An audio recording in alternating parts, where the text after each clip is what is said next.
प्रिय बच्चों, कक्षा 9 में आपका स्वागत है।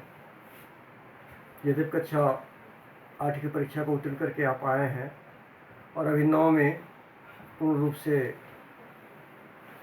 कक्षागत संसाधन आपको नहीं मिल सके हैं, ये परिस्थितियों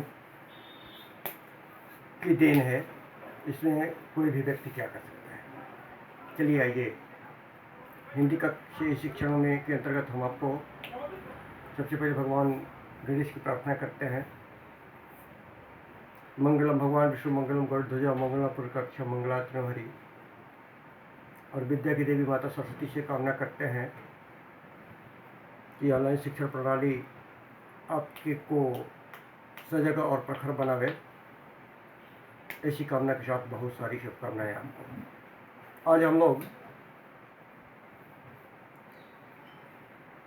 हिंदी खड़ी बोली गद्य का विकास का एक संक्षिप्त परिचय देखेंगे, जिसके अंतर्गत पूर्व भारत हिंदू काल। आपको ये पता होना चाहिए कि 17वीं शताब्दी से पूर्व केवल काव्य में ही रचनाएं मिलती हैं।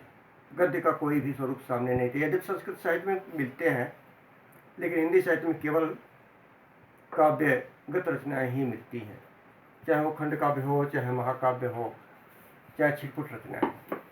लेकिन हिंदी साहित्य में भारतेंदु एक ऐसे प्रखर लेखक के रूप में सामने आए जिन्होंने हिंदी को के गद्य को मूर्त रूप देने का प्रयास किया, और इसी कारण उनके नाम पर ही एक युग का नामकरण हुआ, जिसको हम भारतेंदु युग कहते हैं, जिसका समय है 1868 से 1903 ईस्वी तक। ध्यान रखेंगे, ये ईस्वी है, संवत नहीं है। संवत और ईस्वी में अंतर है। इसके बाद द्विवेदी युग, शुक्ल युग, शुक्लोत्तर युग और शुक्लोत्तर युग। ये विविध जो कालखंड है वो अपनी परिस्थितियों, अपनी विधाओं, अपनी रचना धर्मिता एक दूसरे से अलग होने के कारण निर्धारित की गई हैं।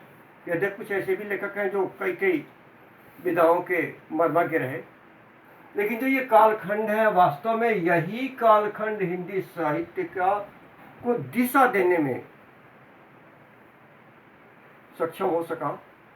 और इन सभी कालखंडों के अपने अपने लेखक हैं। जैसे भारतेंदु युग में जो लेखक हुए, उनकी रचना के जो तरीके हैं, शब्दावलियों का चयन है, रचना के जो आधार हैं, वो अलग है। इसके बाद द्विवेदी युग, शुक्ल युग, शुक्लोत्तर युग, शुक्लोत्तर युग, ये सब कालखंड की एक विशेष अवधि के अंतर्गत आने वाले लेखकों का संक्षिप्त परिचय।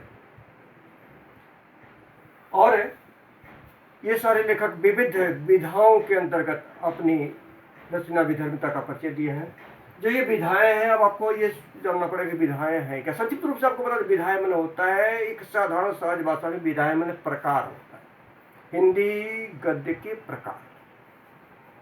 और शायद आप जान गए होंगे कि हिंदी गद्य के प्रकार किन किन रूपों में मिलता है हिंदी, यही आपको जानना। तो वो निबंध है, कहानी है, उपन्यास है, जीवनी है, नाटक, एकांकी, आत्मकथा, रेखाचित्र, संस्मरण, रिपोर्टाज, यात्रा, साहित्य, पत्र पत्रिकाएं आदि।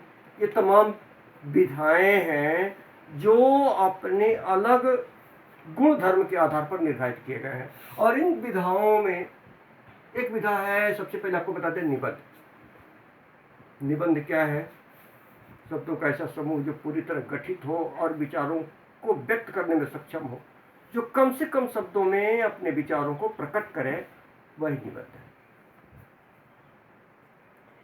और निबंध प्रणेता यूं कहें आचार्य रामचंद्र शुक्ल, जिनको पितामह कहा जाता है हिंदी साहित्य में निबंध का। उन्होंने हिंदी साहित्य के निबंध विधा को एक नवीन आयाम दिया, और उन्होंने समीक्षा, समालोचना या आलोचना, तीनों समानार्थी शब्द हैं, को भी इन्होंने ही मूर्त रूप दिया। और आज जिस रूपों में हम हिंदी पढ़ते हैं, देखते हैं, जानते हैं, आज ये ज्ञान विज्ञान का विषय बन गया है। ये सारा जो कुछ भी है इन्हीं लेखकों का देन है।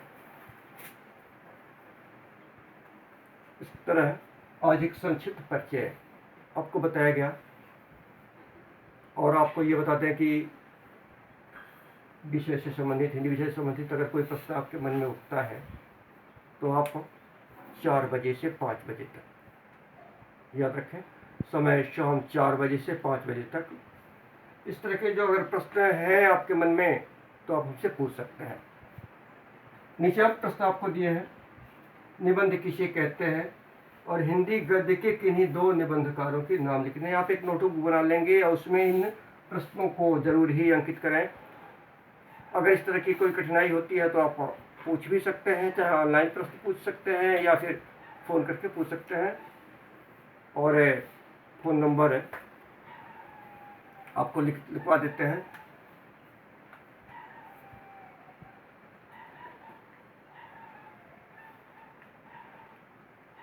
एक और नंबर बोल दिया,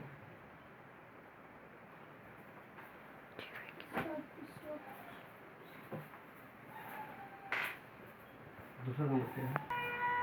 अगर आपके मन में किसी तरह के प्रश्न होते हैं तो आप इन दोनों नंबरों में से किसी भी एक नंबर पर कॉल कर लेंगे। हम हमेशा सुलभ हैं आपके प्रश्नों, आपकी जिज्ञासा का समुचित समाधान के लिए। धन्यवाद।